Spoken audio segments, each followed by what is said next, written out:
This is Mr. Nader Sayegh, the Assemblyman for the 19th District. Mr. Nader, welcome. Well, it's my pleasure to be on this show, Ru. It's difficult times each and every one of us are confronted with, not only here in the city of Yonkers, New York State, the country, the world. The coronavirus, COVID-19, has really tested the will and determination of all of us. And I am glad that, to a large extent, many of our citizens here locally and throughout the global communities have really responded to encouragement, to distancing and keeping surfaces clean and taking safeguards to stay COVID-19 free. And but still, the situation is alarming. It's detrimental to families, to emotional, mental, physical health, and it's traumatic for many. And any opportunity we can communicate and keep the citizens aware of what's going on and how they can seek help and what's available is really a necessary component. And I wanted to start off by thanking you. You've been in the forefront of making sure our community is aware through the Yonkers Voice and your efforts. I think people are tuning in and listening to local representatives like myself and others that represent the citizens here at the local level, county, state, and federal level. So I appreciate the opportunity, and I hope that we can have a discussion that can be informative and really send out vital information to many residents, those listening, as to how they can seek help. Now, Mr. Nader, before we go much further into our conversation, let me extend my condolences to your entire family and to you. I know you lost your mother due to this COVID-19, so you are a victim. This is now personal to you, not just to the Yonkers, but it touched you personally. It is personal for me, and first of all, thanks to you and the many friends and constituents and individuals that contacted myself, my family, to offer prayers and condolences. My mother, Jalila Sayegh, was really a matriarch of our family and the entire community. Although she lived to a ripe age of 90, and we really appreciate, she was a major impact on our family, especially the high number of individuals in the family educated was largely through her efforts. She really motivated, pushed quality education. So I appreciate, the condolences and the wishes. Thank you very much. Now, Mr. Nader, are you satisfied with the way that our representatives, leaders handle this situation, not just in Yonkers? Now I'm talking about the nation, the way it was handled. And then we're going to come down to Yonkers, how it was handled in Yonkers. Sure. I think in general, it was a difficult situation. COVID-19 brought a lot of uncertainty. Local representatives up to national and global representatives really had a difficult time, and it's understandable to really forecast or plan for what we're facing now. Having said that, there is concerns, and I hope that, when we talk about some of the deficiencies or some of the concerns in how we handled or the lack of handle in the right way, it's really to plan, God forbid, for further incidents. And we got to be better prepared. I got to say, our government, I believe, was not as prepared as we should have been. When you look at, for example, medical and biotech companies, and you look at the majority of them are in foreign land, China and elsewhere, that is a serious problem. So up front, I would say that we need moving forward to put more resources, more planning into scientific initiatives, into research, into vaccination preparation, so that we're not faced with a situation where 90%, I believe, of our biopharmaceutical companies are in China and elsewhere. That is terrible. Other foreign governments and nations are buying during this downfall whatever is left of American companies. They're doing it legitimately. They're buying the stocks, they're taking over these companies. So we are at the mercy of non-American corporations and multinational companies that control pharmaceuticals, control medications and medicines and so forth, and treatment options. That is terrible. So moving forward, yes, we're doing all we can, and I appreciate the level of cooperation between, for example, Governor Cuomo and now the President of the United States and other sources that are working together to put together stimulus packages, to deal with small business administration loans, to deal with enhancing and increased in testing. Testing for the virus is crucial. Has there been enough testing? I don't believe so. I think testing that took place was not done in a timely fashion. Until this day, we're, in my opinion, behind on proper testing protocol. Only recently, and this is after a state, nearly a month of lobbying, did New York State put a small testing location in Yonkers. And honestly, although we appreciate it, and any help is most appreciated, it's too little, it's late. Although it's beneficial, why wasn't it done a month ago when we had the serious pandemic growing in New York City and in communities like New Rochelle? It's not a secret that Yonkers and communities like Mount Vernon are next to New York City. We're in the southern portion of Westchester County. We have segments of our communities like Southwest Yonkers that are heavily densely populated, where you have sometimes 6 to 10 individuals in a 2-bedroom apartment. How can they have distancing? So we should have been more proactive to have an immediate large-scale testing operation, especially in Southwest Yonkers, in zip codes like 10701 and 10704 and 10705.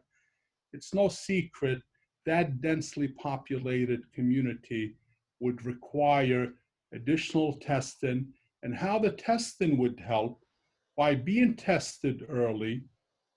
That would avoid a lot of complications where people wait till they're seriously ill and then they go to the ERs and it becomes an overload on the ERs.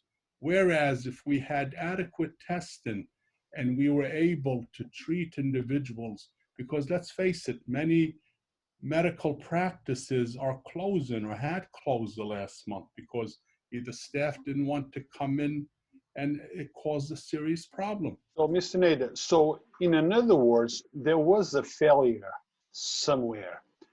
Not just that we acted a little late, but once we found out what's going on, we still took time to act on it.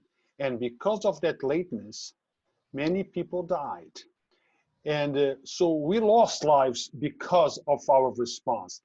For lack of a better terms, we got caught with our pants down. Yeah, I've said that often, and it's sad to say, yes, we got caught with our pants down. As we said earlier, uh, from a number of years ago, I listened to a tape that Bill Gates back in 2017, and it's as if he was talking about today, as if he was talking about COVID-19, and basically expressed, this is Bill Gates, who went out and told the world basically that there's a serious problem. We all know now military conflicts like we know them, in the past with tanks and guns and rifles, that's not the norm these days. Now we got to be prepared for a world where there's economic warfare, there's this chemical warfare, biological. We got to be better prepared. We got to be prepared where, when it comes to vital medications, when it comes to research, when it comes to vaccinations, they need to be right here in the good old USA. And the government needs to invest in the research, not what happened before. Again, we can sit back, and we don't want to be Monday night quarterbacks or Monday quarterbacks to say what should have been done, what could have been done. Although we appreciate what's happening and we encourage all levels of government to continue to work together and encourage our citizens and residents to follow procedure, stay safe, we can begin to plan for the future. And Now, planning for it is now. yeah, Mr. Nader, but let me just interject something for a second. It's not a matter of being a quarterback player here, but this is something that we've been talking for a very long time. We've been talking about a biological attack in our country, and this might have been an accident, but it could have been done on purpose as well. It shows that United States is actually not prepared to deal with something like this. If a virus is released as an attack by a hostile nation, we would not know how to handle it. We have all the arms, we have everything else, but we don't have this. And this is how maybe things will be done in the future. This is a form of an attack. It could have been. Maybe it's not, but it could have. But you're right. I mean, when I look at, even today, I was looking at numbers globally with the pandemic of coronavirus numbers. On top of the list is the United States with nearly 830, million, 830,000 cases, followed by Spain, Italy, followed by France, Germany, the United Kingdom, Turkey. It seems like the top infected nations of the world are either Western nations, members of NATO, allies.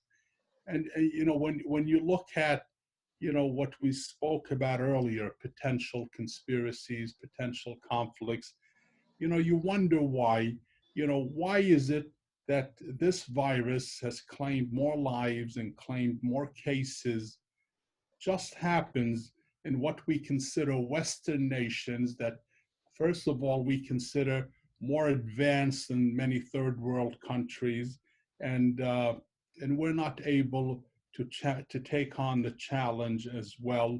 Or why is it?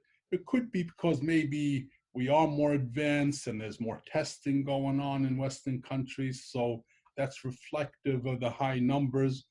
But again, you know, putting that as they say on the side, we are way behind where we need to be when it comes to being prepared to deal with conflicts like that. Now, Mr. Nader, we know now we are reacting it. We have labs here and labs there, mobile labs, to even an antibody lab that it's on a cross-county, parking lot. But what have we learned from all this in order to be more prepared for something like this in the future? Yes, we're reacting to it, but I think we need to be more proactive than reactive. Now, go ahead, sir. I agree with you. I think, what we learned is, of course, distancing works. The whole issue of flattening the curve, does work. And we've experienced where, we were almost day to day basically informed by briefings from the state, from the governor, from the nation, that distancing limits or flattens a curve, which means less people are exposed, and therefore there's less people going to the ERs, and therefore Hospitals are better able to treat patients. We know there was a major lack of equipment that hospitals needed, the lack of ventilators that, caused a lot of lives to be lost. I mean, I was told by many, and I happen to have many family members in the healthcare profession, as you know, and they witness, sometimes decisions being made at major medical institutions, who's more deserving, which life do you save a younger person who needs a ventilator because you have only one and you have 5 people that need it? Do You you know, let older people go, or? yes, Mr. Nader, that was terrible. And in one of my interviews with Dr. Amir Abadi, we spoke about that. We spoke about it's pretty sad that in a first world country that we have to decide who lives and who dies based on equipment because we don't have equipment. This is things that we heard that happen in third world countries, that they did not have equipment to deal with the crisis, with the breakout of whatever virus, Yeah. not in the United States. So it's terrible that the doctor has to decide who lives and who dies based on equipment. Look, it might be an older person, but it's very dear to me, So it's a sad thing. And now let me see what the questions that they are asking, Mr. Nader, because we broadcasting this live, and Sure. the audience is asking a question here and there. Sure. So I have a question for Hilda Mejias. Mr. Ru, ask if he knows about school. I don't think it's a good idea at this time to put our kids at risk. Well, I think there is no school now, so but elaborate on that, sir. Well, I agree. School and education is, of course, to me, I'm an educator all my life. It's very crucial. And my understanding is, although the governor has basically closed schools till May 15th, I really anticipate that this school year is totally gone. I really believe that this school year is going to continue to be closed. My hope is that, many of our teachers, many of our parents and students have learned distance learning, that they've learned how to utilize. Some don't have. And my advice to parents, if you feel that the communications with you and your child and your teacher or the school is not proper or up to standard, or the equipment you have, you got to let us know. You got to let the schools know. You got to call the school directly. Their numbers, the principals are there. They have communications open with central office, with Dr. Casada, the superintendent, and central office. You got to speak up, because many parents are hoping the kids return to school right away, and whatever deficiencies are just, let's catch up on it and fix it. But right now, my professional opinion is that we shouldn't count on school return in this school year. So the best we can do is better prepare ourselves for a September start. And my advice to educators in general is to set up a time frame where there's an extensive after-school program for the entire year to really be a catch-up. And any child that's behind, especially the losses this year, is given an opportunity to catch up and hopefully get back to the regular instructional program.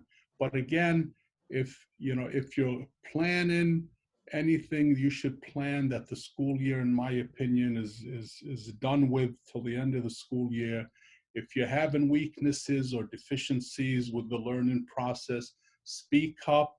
If you speak Spanish, there's individuals that speak Spanish. I'm sure individuals that speak Arabic and any other language, to communicate and help fix that issue.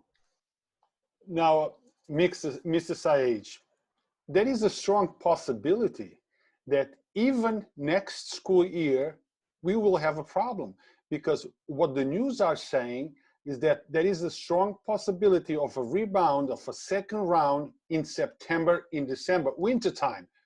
What plans do you think the school system is planning and taking steps to address that? Well, I think we're realizing, we're becoming each day better equipped to deal with distance learning.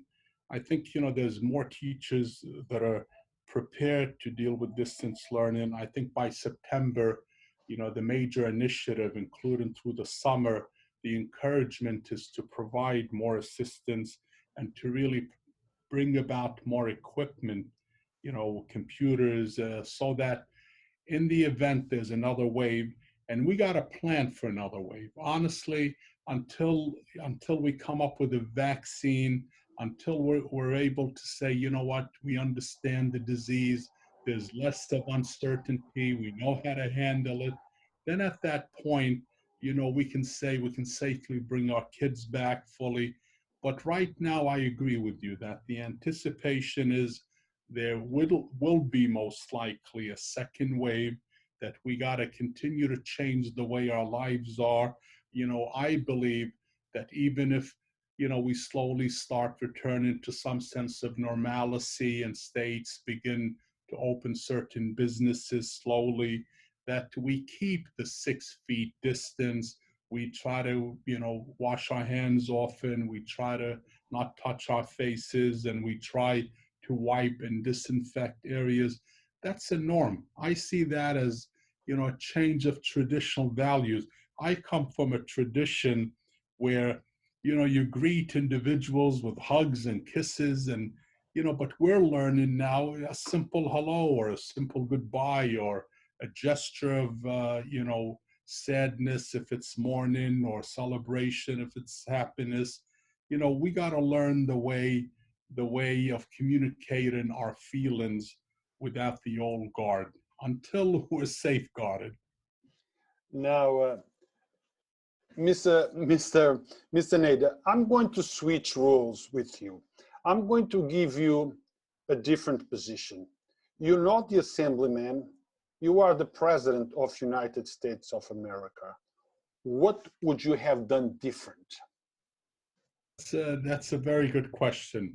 What I would have done different, I would have immediately exerted presidential powers, right? We're talking about short-term and long-term. Long-term, go through the process, set policies to the state level and Congress and federal. But short-term, in light of a pandemic, I would have immediately developed an Office of Emergency, National Office of Emergency Services. I would have immediately put a hold on all American corporations dealing with pharmaceutical and vaccinations and research, and demanded and provided funding, if that's an issue, to make sure that research was initiated immediately. I would make sure that the nation took over the role of monitoring and providing necessary medical equipment like ventilators and other, and the mask and the gowns and the protective gear that healthcare workers need and emergency care workers need. I would have immediately controlled that, so that if New York State was the epicenter as it was, I would have made sure through the federal government, not up to state rights and who holds on to their supplies. Maybe in the future I may need it. If there's an emergency and people are dying in New York City, I would have demanded in states and hospitals, to have the National Guard pick up half of the ventilators and deliver them to New York City. Once New York City has flattened and Detroit or New Orleans or other cities across the nation start reaching their peak levels, then I would have made sure that the federal government takes control of emergency supplies and equipment. The stimulus, for example, was designed a small business loan stimulus. My understanding, for example, the way it was designed, that the bulk of money went to large corporations. Correct. That some of them have been kind enough to say, you know what, in light of the money running out and so many necessary small mom and pop stores and businesses are applying and can't get the loans. I dealt recently with members of the Mexican Chamber of Commerce, and I motivated them the last couple of weeks, apply for small loans if, avoid going out of business and so forth. And many of them have come back and said, we applied and there's no money. And meanwhile, you find $10 million or $100 million or billions of dollars going to large corporations. I would have repackaged that. I would have made sure that the focus of the stimulus is on regular middle class and individuals that are disenfranchised, small businesses, mom and pop stores.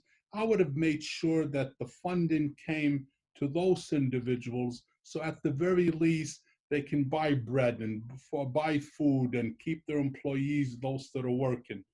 I would have also focused on the unemployment insurance.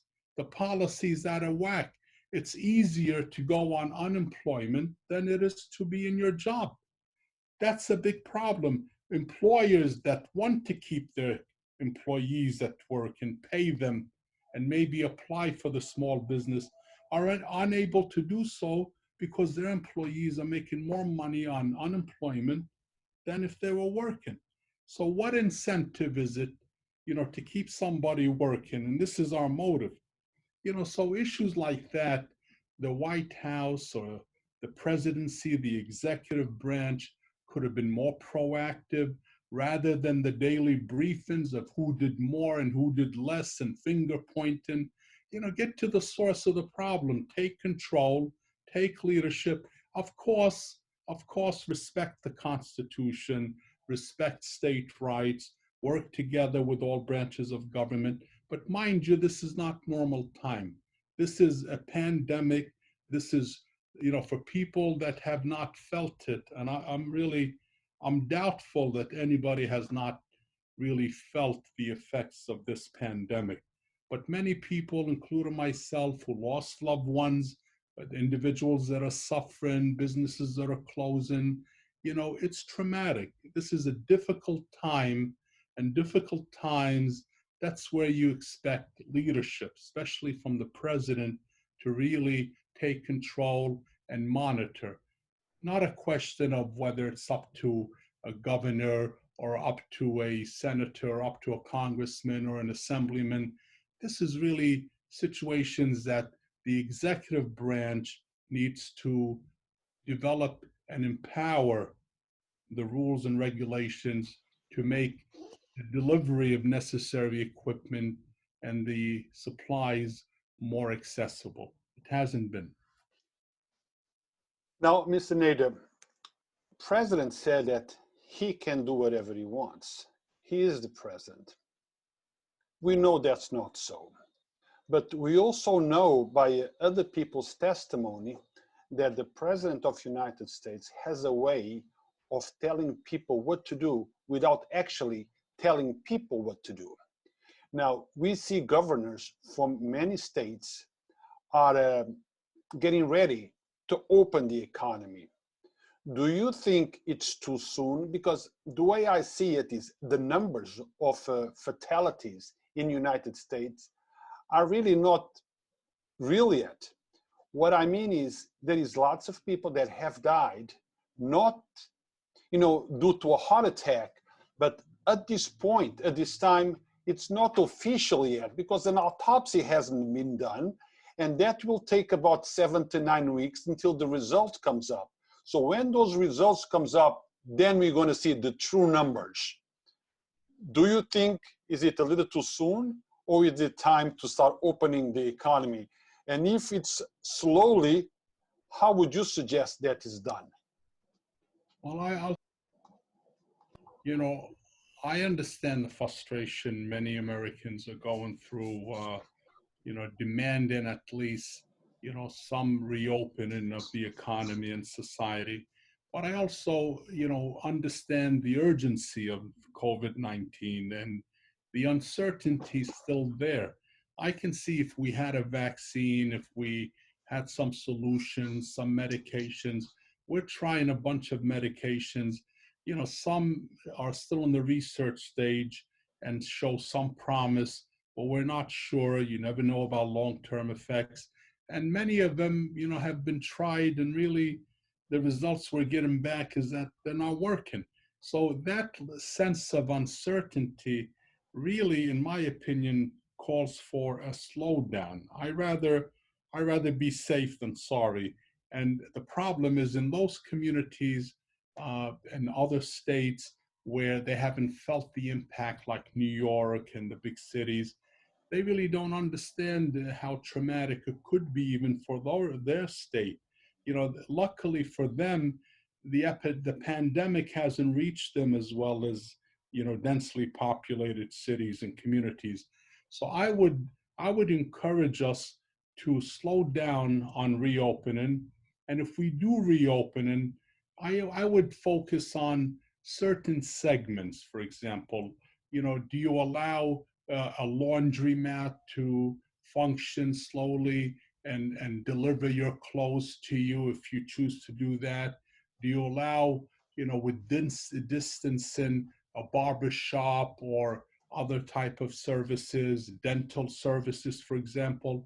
There's many dentists that I talk to that tell me, a lot of conditions, yes, they can see somebody now if it's an emergency, but if somebody has a problem and that delay of 2 months, 3 months, rather than an easy dental workup, becomes a need for root canals and other more serious problem, or cracked teeth, then we've caused more of a dangerous problem. So I would focus on looking at where can we, as long as there's safety standards, allow individuals a little more openness. Another area that I experienced personally that I'm really, my family and I are very upset about, involves cemeteries.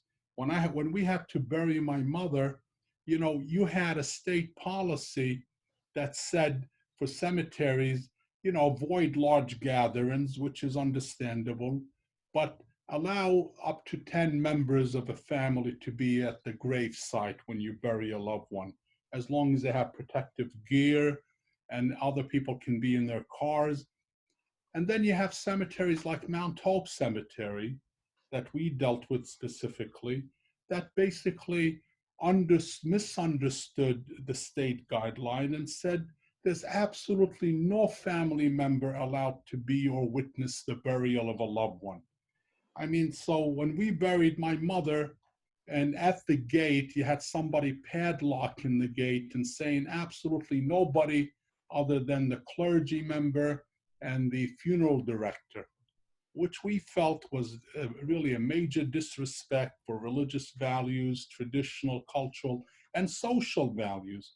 When is it that you bury a loved one, and even if outside, you're outdoor, and even if you're not 6, 10 feet away, 20 feet away, and there's 5, 6 people around the burial, where's the danger of that? But we can turn around and say, yes, let's open golf courses because, it's outdoor. So these are the type of things that, whether on the state level or federal, there should be guidelines. It shouldn't be that one cemetery can say, well, this is our policy, and another cemetery goes, well, we have a different interpretation. We'll allow 6 members of family, or we'll allow people in the car to be and witness the burial and so forth. So situations like that, I feel there's a sense of injustice, or, for many, disrespect, because, we allow interpretations of the law, or the law is not clear enough. So these are examples, Ru, where we can begin to look at methods where, as long as we know we're following safety procedures, we should allow people, to begin to go back into, whether it's a sense of society standards or social values, or even business reopening or development. And people can gradually feel at least there's some leeways to let the steam out, because it's difficult. It's difficult. Those of us that are blessed with large families, can enjoy ourselves, and we can, socialize within the confines of our homes. But what happens to someone, an old timer, a disabled person, somebody that doesn't have that system, and they're told stay home for 2 months or longer without somebody talking to you, it causes a serious problem. Mr. Nader, I'm going to give you a statement posted by somebody I know. I believe you do as well, Damon K. Jones. Yes. And this is what it says. When a society regrets the economic loss more than the loss of life, it doesn't need a virus. It's already sick. And I agree. I agree. That's why what we said earlier, a lot of what I consider the deficiencies from our government end, uh, because they were based on economics, that it costs more money to pay employees and do research here in America. We chose, to go where it's cheaper. So we went outside to China and elsewhere, and now we're feeling the effect of it. Now, we've paid, or it cost us 1,000 times more than what it would have cost us if we invested in science and research and made sure that the majority of pharmaceutical and scientific and medical companies and businesses and initiatives are here in the USA. That's an example of exactly what the statement was presented. And I agree with that. I believe that that's why we said earlier, if you got to close the business elements of our society and economy, a little longer till we have certainty, then I would always say, let's look at the safeguard in our citizens. That, if we focus too much just on profits, it really is not only insensitive, but I agree with the statement that it really becomes a sickness for each and every one of us. So well said, well said. Now, let's address the financial impact in the people, the regular people on the street. Small business, they're getting loans so they don't fold. Big business are taking advantage of those loans that were aimed at the small businesses. But what about the people, Mr. Nader? What about the Joe Doe that cannot pay rent, that cannot pay his utilities, that cannot eat? There is a problem with unemployment. Those checks are not coming fast enough, but those landlords are expecting that rent in the beginning of the month. It's a big problem. So what do you say about that? I think, I agree with you. It is a problem, but that's where the government needs to recognize that it is a problem, but put a solution that can really allow the system to function. And what I mean by that, when the governor came out and stated last month that individuals could not be evicted for 90 days, that was really meant to say, you know what, landlords shouldn't charge late fees, they shouldn't charge penalties, they shouldn't go to evict someone. But still, based on that law, that statement, tenants were still responsible for rent payments after the 90 days. And at that point, unless something else takes place, then you'll see evictions and you'll see people being told to move out and so forth. Now, the argument from the other end, if the policies with regard to rent are focused, let's say, on New York City, where you have multinational or large businesses or corporations that control these multi-units in New York, yeah, they have a lot of equity. They can handle, leniency in saying, fine, if somebody doesn't pay rent for a few months, it's fine with us. But you look at Yonkers, for example, and you look at most of the 2, 3, 4, 5, up to 6 family homes in Yonkers. Most of them are owned by immigrants and minorities. I look at Southwest Yonkers. These individuals, if they lose 2 months of rent, for example, but they have to pay the county tax bill, they have to pay the water bill that's tripled than it was 2 years ago, they got to pay the city taxes, they got to pay insurance bills. they fold. So if they fold, what happens to house and stock? So what I would have done is set up a policy where during the pandemic, yes, people should be given relief from these costs, including rent, but at the same time, allow a program through the stimulus that property owners, that have limited assets or that rely on those rents to stay afloat should be given some of these grants or loans. For example, like I said earlier, you have the small business loans. Now you have also disaster loans. Many of these individuals could qualify, if not the unemployment, through the disaster loans, where they lose funding, they lose business, they lose the ability. When I read the terms of many of these loans, many of them were so broad where most individuals can fall into a category. So that's why we tell our listening audience, whether it's calling your assembly person or state senator or congressional offices, all these staff, even though we still function with distancing and so forth, our staff is still working. And I often give my information, and if somebody, for example, from the listening audience has a relationship with another office staff, call them and say, you know what, I'm having a hard time with rent. I'm having a hard time, I lost my business. I lost my job. I'm an independent contractor. I'm an immigrant that was doing landscaping, or I was doing cleaning. I was doing other services. I don't think I really apply or to some of the loans or some of the grants being issued. And my answer is, you'll be surprised how many do apply and comply and qualify for these grants. So I'm going to give excuse me, the listening audience my information, but they can choose to call any branch of government. My office number is 914-779-8805. So they can always call my office. If we need information that's beyond our office, my staff would help, whether it's getting an application, whether it's making it clear in English and Spanish what the terms of or qualifications for grant or loan.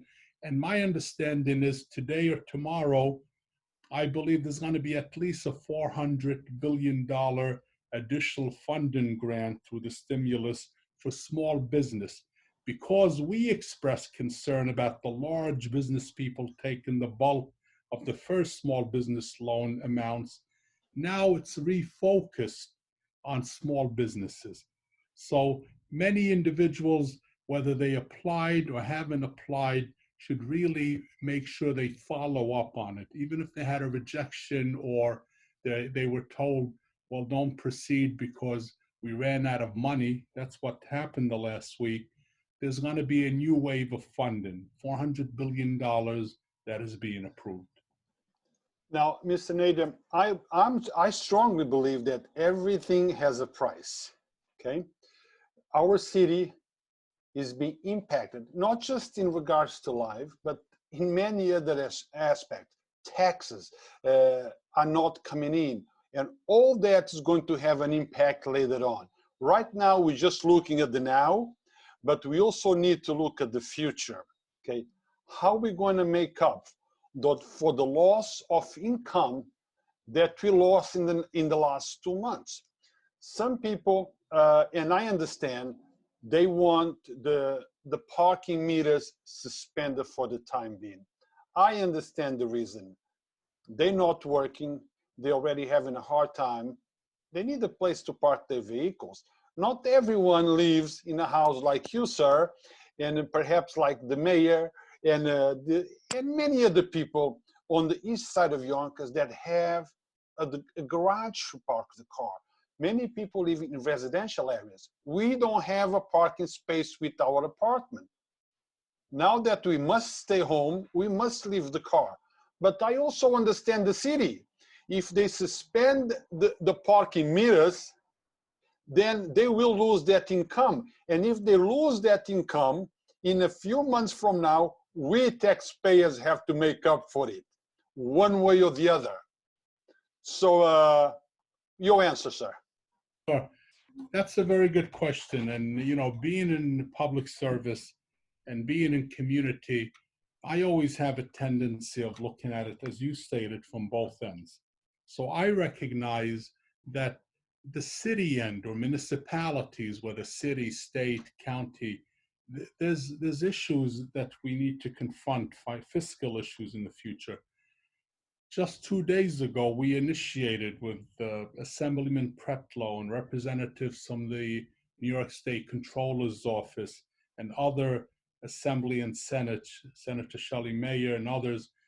We already initiated and are pushing for initiatives to have the New York State Comptroller develop a tool, a format that determines, you know, certain criterias that communities like municipalities like Yonkers would be faced with. For example, we know there's going to be a big impact on the lack of property taxes collected. That's going to impact local governments and county. We know, for example, sales tax, people not shopping and paying sales tax, that's going to be reduced dramatically. So we're basically trying to, or encouraging the state controller's office to develop this standard, this format, this tool that we can send that has similar questions and guidelines to all municipalities to say, you know, on a regular basis, whether they do it monthly or quarterly, what is your budget, what is your losses, and how are they impacting you?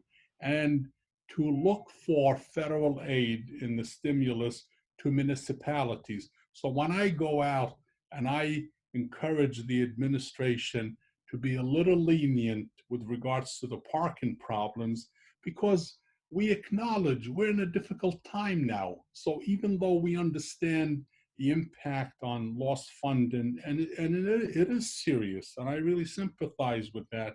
But at the same time, when I get constituents calling my office and saying, Assemblyman, you know, I went to get tested at St. Joe's Hospital for the virus and I got a ticket out of it.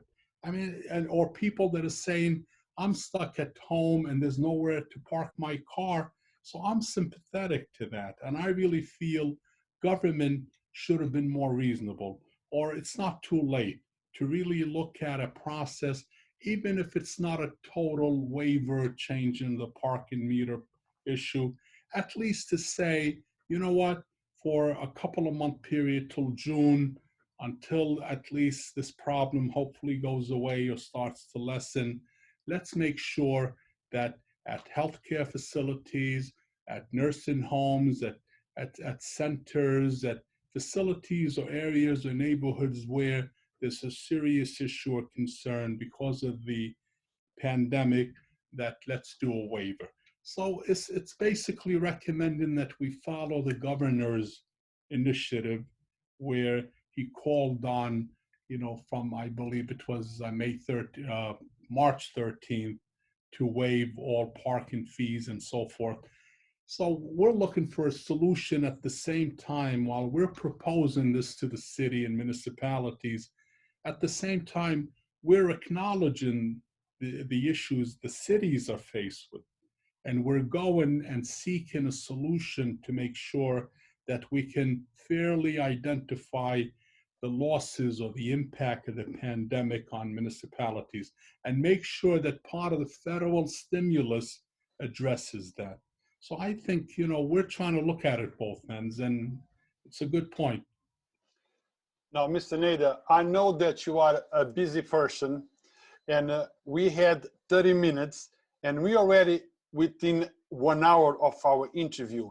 And sir, this is only the first segment. I had more segments. I had like 3 or 4 segments, but I understand we don't have time for everything. So we are going to conclude now, and we leave the other segments for future interviews. What do you say about that? Issues, including, you know, the moving forward, the issue of more testing for communities like Yonkers. We can have a lengthy discussion. Of course, to have a specific discussion on small business loans that are upcoming, we can really present that and maybe even have someone from my office also be available to speak in Spanish for a listening audience. The issues of the U.S. Post Office, you know, is becoming a major issue where it's on the verge of bankruptcy. I've initiated a whole movement with support from the state to the federal delegation to really make sure in future stimulus we protect the U.S. Post Office. There's many individuals that wanted to go bankrupt so that they can have Privacy, yeah. privatization of the U.S. Postal Service. I think it's a mistake. I think that's part of our initial clauses in the U.S. Constitution, but that's something I'd like to talk more about. But again, thank you so much. You're doing a terrific job. These type of communication really, in my opinion, and I know this is what you believe, Ru, really help the listening audience, our fellow residents, our friends, our neighbors, our families, to really understand not only what's going on, but what they can do, what's available for them to seek help. So thank you very much. Thank you, sir. Thank you, sir, for taking the time. And hopefully we will see you in a couple weeks, maybe next week. Anytime you need our platform to talk to the people, we have a very large audience. We are here to serve our community. We are here to serve our elected officials. And as I always say, I am not on this side or that side of the political spectrum. I'm here to inform the people. Hopefully everyone will use our platform to give the information for those that you serve, sir.